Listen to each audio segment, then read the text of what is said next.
In the vast Star Wars galaxy, there are an unlimited amount of amazing designs to take notice of, dissect, and dig into the lore behind. One original trilogy design that has always captured my imagination, especially since there is no explanation of them whatsoever in the films, are the Emperor's Royal Guards. The Empire has an incredible aesthetic. Black, gray, olive drab, and white uniforms comprise most of their enlistees. The crimson-red robes and unique color-matched helmets made these figures stand out in the dark rooms that Palpatine plotted in. These guards were loyal only to Palpatine and received unique training to make sure their Emperor was protected. The idea of a specific Royal Guard came about before there was an Emperor to protect. When Senator Palpatine conned his way into the job of Chancellor, playing on Senator Padme Amidala's emotions and dealing with a situation that he himself concocted, the very Senate he was working on betraying provided him with personal elite guards that he deemed the Red Guard. This was for his protection during the Clone Wars, as it seemed like many were after Palpatine's life. These guards were chosen by Palpatine himself out of the ranks of the Senate Guard. Keeping them fully robed and masked kept their identities a secret, a fact that Palpatine used. He would send these guards out of uniform on more discreet operations. The guard would travel ahead of Palpatine and scout areas he needed to be at or near. They would assess threats, plan for every contingency they could, and look for a backup plan if things got bad. As Palpatine's long-laid plans came to fruition and he adopted the title of Emperor, the guards transitioned as well. Given such unprecedented access to the Emperor, selecting these guards was a grueling process. Potential candidates were sourced from the entire reach of the Empire. The potential recruits also had to be willing, true believers to the cause.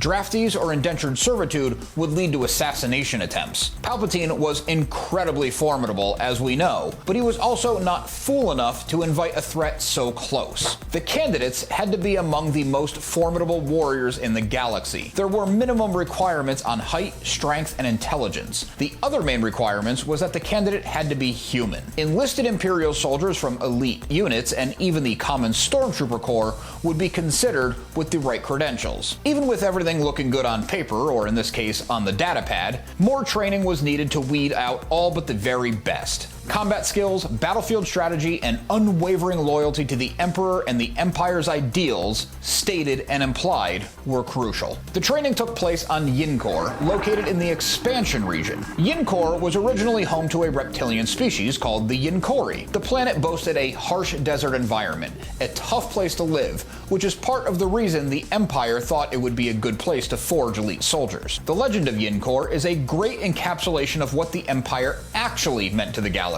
The planet and the native population stayed isolated from the galaxy for most of its history. The civilization on the world divided itself into competing city-states, much like Earth's own ancient Greece. Throughout history, some events unfolded, spurred on by Darth Plagueis and his apprentice Darth Sidious. That had the Republic running the planet like a police state. It took some time, but an insurrection eventually formed. By the time of the insurrection, the Galactic Empire had taken control of the galaxy. They weren't as patient with the Yinchorri as the Republic was, and the entire local government, the Council of Elders, was slaughtered. The insurrection became a full-on riot. The Empire destroyed the primary city of Tol Kashorn and slaughtered the majority of the population. Palpatine, likely reveling in the chaos that he caused both directly and indirectly, then chose to set the Imperial Royal Guard Academy on this planetary graveyard. Getting back to the Royal Guard training, the final test that these elite recruits would have to face was one-on-one combat to the death. The survivor usually, but not always,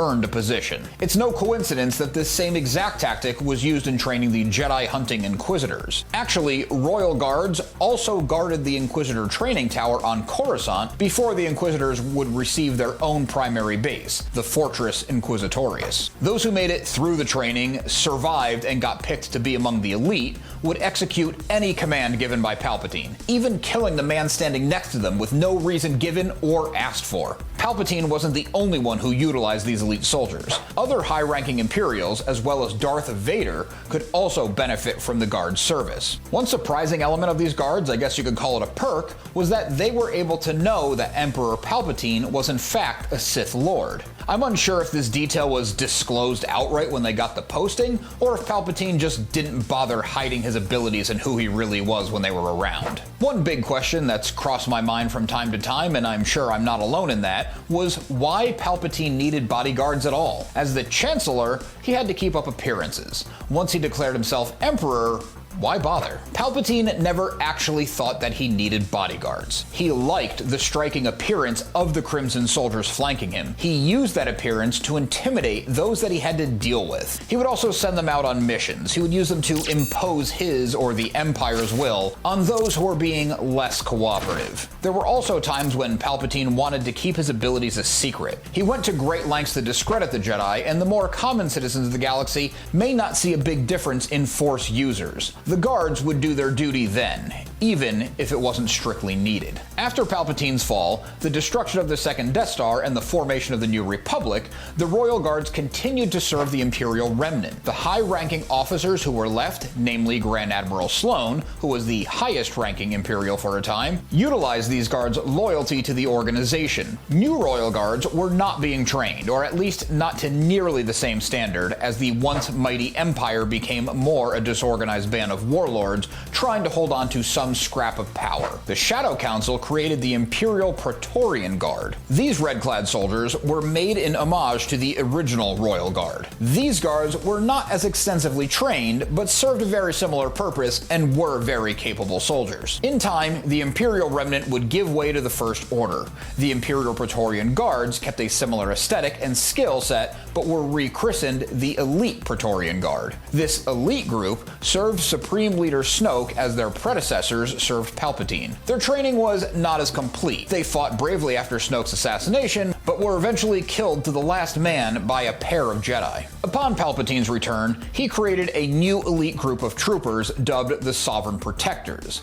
These guards received a similar uniform and elite training to serve and protect Palpatine in his new fragile state. The quality of these guards had clearly diminished since their height during Palpatine's rule as Emperor, as they were dispatched once again by just a pair of Jedi. Both the Imperial Praetorian Guard as well as the Elite Praetorian Guard received combat training in Teras, Bakuni Hand, Inchani, and Nar Kanji. I had read a while ago while making a transmission on Teras, find it on the channel, that all of Palpatine's guards were trained in Teras as well. This martial art was designed to combat Force users, but I couldn't find the definitive answer for this transmission. In all of my readings for this transmission, which was way more than I originally thought it would be, I came across two names of Royal Guards that stood out. Kyrkanos was incredibly loyal to the cause, a zealot. After Palpatine was defeated at the Battle of Endor, he took it upon himself to hunt down Imperials that he, Kanos personally,